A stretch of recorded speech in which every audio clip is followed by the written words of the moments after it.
Good morning, નમસ્કાર. હું છું તમારો મિત્ર મહિપતસિંહ ચૌહાણ. આપ સારી રીતે જાણો છો કે આપણે અલગ અલગ મુદ્દાએ બોલતા રહ્યા છીએ, લડતા રહ્યા છીએ અને નેતાઓ ફક્ત એમની વાર્તાઓ કરીને ચૂંટણી લડવાના ઢંઢેરા પીટી રહ્યા છે. પણ મહિપતસિંહની રાજનીતિ એ કામની રાજનીતિ છે.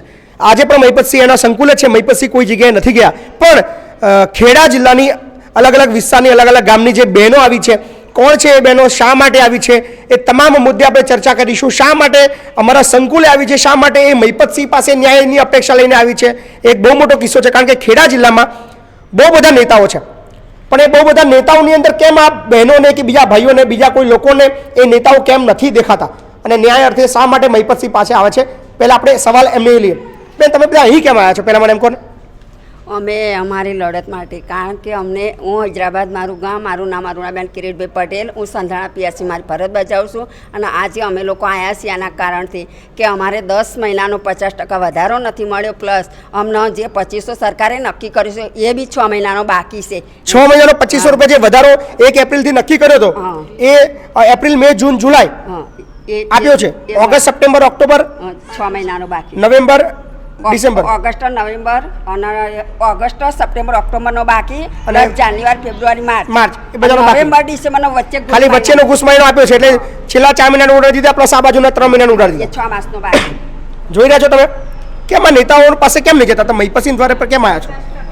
અમે ત્યાં જઈએ પણ અમારું કોઈ સોલ્યુશન ના આવે, એટલે અમે મહિપતસિંહ. ખેડા જિલ્લામાં સાંસદો છે, ધારાસભ્યો આટલા બધા છે, મોટા મોટા નેતાઓ છે, મંત્રીઓ છે, પણ અમારું જે કામ કરે એના માટે જ અમે જઈએ ને. કાલે અમે બ્લોકમાં જ્યાં કાગળિયા આલી હતા કે હવે જોઈશ, અમે કોઈ તારીખ આપો હતા કે તારીખ ના આલી તો હું જઈને તપાસ કરી પછી કહીશ. કે શરમ આવી જોઈએ અધિકારીઓને. એમના હક માટે એમને માગણીઓ કરવાની હોય, એમને ધક્કા ખાવાના હોય અને આધડા નેતાઓને દેખાવતો ના હોય. કયા મોડે તમે લોકો સલાહો વોટ માંગવા નીકળો છો પબ્લિકની વચ્ચે? પબ્લિકના મુદ્દાઓ તો તમને દેખાતા નથી. ચૂંટણી ટાઈમે ખાલી હાથ જોડો છો, ભીખ માંગવા નીકળી પડો છો, પણ આ લોકોના મુદ્દા બાબતમાં તમને બોલવાની કેમ તેવડ નથી? કેમ તમારામાં અવાજ ઉઠાવવાની હિંમત નથી આવતી? શરમ આવી જોઈએ તમને. તમારી જાતને નેતા કહેતા. નેતા કોને કહેવાય ખબર છે? ઇતિહાસની અંદર નેતા શબ્દ એટલા માટે બન્યો છે, નેતૃત્વ, પ્રજાના તકલીફો, પ્રજાને પડતી વેદનાઓ, પ્રજાને પડતી મુશ્કેલીઓ માટે અવાજ ઉઠાવીને લડે ને બોલે અને એમનો હક અપાવે એને નેતા કહેવાય. તમે એ કેટેગરીમાં આવો છો? ક્યારે બી પોતાના ઘરની બહાર નીકળીને કોઈ જરૂરિયાતમંદ વાળો, તકલીફવાળા માટે અવાજ ઉઠાવ્યો છે? લડ્યા છો? બોલ્યા છો? એક જ કિસ્સો હોય તો મૂકજો, અમને બી આનંદ આવે. શું બીજો મુદ્દો શું છે બેન તમારો? કોણ બોલશે? આવો સાઈદાબેન, આવો. સાઈદાબેન, કઈ ના છો તમે? કઈ ના છો તમે? અમે સંધાણાના છે બેન. પગાર જ મુદ્દો છે આ વધારાનો? બસ પગાર વધારા. કોઈ સાંભળતો નથી તમારું? ના, અમે કઈ ના આપી. કયા કયા ગામના છો તમે બેન? બેન, તમે કયા ગામના? રતનપુર, રતનપુર, ઓત્રોલી, રધવાણા, સંધાણા, સંધાણા, સંધાણા, સંધાણા, હૈદરાબાદ, હૈદરાબાદ, હૈદરાબાદ, હૈદરાબાદ, ગરમાળા, ગરમાળા, સંધાણા, સંધાણા, રતનપુર, રતનપુર, સંધાણા, સંધાણા, સંધાણા, રતનપુર, રતનપુર, ગરમાળા, ગરમાળા, સંધાણા, સંધાણા, ઉંડેલા, ઉંઢેરા, ઉંડેલા, ઉંઢેરા, આત્રોલી, આત્રોલી, આત્રોલી, આત્રોલી, વણસર. આ બધી જ બહેનો માતર વિધાનસભા વિસ્તારની છે. આ બધા જ ગામના લોકો બી ધ્યાન આપજો, જેના જેના ગામના નામ આવ્યા હોય. શું પીડા છે, શું તકલીફ છે એ વિષય છે, પણ ખબર નહીં. આજની તારીખની અંદર ચૂંટણીનો માહોલ છે, બહુ મજાનો માહોલ છે, એક લોકશાહીનું પર્વ છે, પણ આ બધા મુદ્દાઓ તમને ક્યાંય ટીવીમાં નહીં દેખાય, ક્યાંય ન્યૂઝપેપરમાં નહીં દેખાય, કોઈ ચેનલમાં નહીં દેખાય, અથવા નેતાઓના મોઢે પણ નહીં દેખાય. નેતાઓના મુદ્દે કયા મુદ્દાઓ આવશે? ધારા 370, રામ મંદિર, ફલાણું ઢીકણું, હિન્દુ મુસ્લિમ, આ બધા મુદ્દાઓ આવશે. પણ જે અસલ મુદ્દાઓ છે એ મુદ્દા પર ક્યારે કોઈ ચર્ચા જોવા નહીં મળે.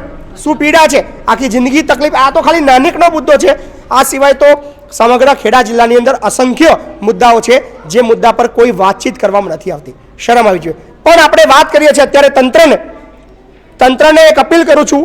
તમારો કયો ડિપાર્ટમેન્ટ છે? સીડીએચઓ કોણ છે તમારો અહીંયા? અમારા સીડીએચઓ મને તો એ યાદ નહીં સાહેબ. તમારા ટીએચઓ કોણ છે અહીંયા આગળ? અમારા ટીએચઓ બેંકર સાહેબ. બેંકર સાહેબ, બરાબર. અને ડીટીઓ કોણ છે તમારા? આરોગ્ય ઓફિસર કોણ છે તમારી? જાની સાહેબ છે, ખેડા જિલ્લા હેલ્થ. અચ્છા, તમારામાં કોણ છે? તમારો મેઇન હાઈ સાહેબ કોણ છે અત્યારે? આખા જિલ્લાનો સાહેબ કોણ છે મેઇન? એનું નામ કોણ? મને બેંકર સાહેબ છે. બેંકર સાહેબ.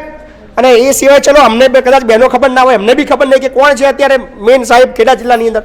એ જે સાહેબ છે માથે ઉડી લેજો. જે છે 7 દિવસની અંદર આ તમામ બહેનો માટેની જે કામગીરી જે છે ઘટતી એ કરવામાં ના આવી તો પછી રૂબરૂ મુલાકાત એ કોણ છે હું શોધી લઈશ, તમારી ચેમ્બર ક્યાં આવી, તમારી ઓફિસ ક્યાં આવી એ હું જાતે શોધી લઈશ અને રૂબરૂ મુલાકાત કરવા માટે આવીશ. આવી રીતે એટલે આશા રાખું છું કે 7 દિવસની અંદર આ બહેનોનો જે પ્રશ્ન છે એ સોલ્યુશન થઈ જાય. અધરવાઇઝ મહિપતસિંહના જવાબ આપવા માટે તૈયાર રહેજો અને ખાતરી આપું છું કદાચ જવાબ નહીં આપી શકો. એટલે અંતિમ 7 દિવસ તમને મળ્યા છે કામ કરવા માટેના. બહેનોના તમામ જે પ્રશ્નો છે એ 7 દિવસની સોર્ટ આઉટ કરી દેજો. અધરવાઇઝ પછી તૈયાર રહેજો. મહિપતસિંહનો જે પ્રશ્નનો જે સવાલનો જે જવાબ આપવા માટે અને મહિપતસિંહની જે કાર્યપદ્ધતિ એ કદાચ ગૂગલમાં સર્ચ કરી લેજો. કદાચ તમને અનુભવ ના હોય, નવા આવ્યા છે સાહેબ જિલ્લામાં તો ખબર નહીં. તો ઓળખ છે તો ભાઈ ઓળખતા જશે. એટલે તૈયાર રહેજો. આશા રાખીએ છીએ કે તરત એમનું કામ પતી જાય અને નહીં પતે તો કેવી રીતે પતાવવું એ મહિપતસિંહને સારી રીતે આવડે છે. અને હવે મહિપતસિંહ એડવોકેટ છે એટલે લીગલ ફોર્માલિટી માટે અને કેવી રીતે નોકરી થાય અને કેવી રીતે નોકરી કરાવી એ આ એડવોકેટ મહિપતસિંહ ચૌહાણ તમને શીખવાડશે એની ખાતરી આપું છું. એટલે અંતિમ ચેતવણી, અંતિમ સિસ્ટમની જે મારી પદ્ધતિ છે એ સમજીને આ બહેનોનું કામ જે કહી રહ્યા છે એ મુજબ નિયમ પ્રમાણે કરી દેજો. અધરવાઇઝ તૈયાર રહેજો. આભાર.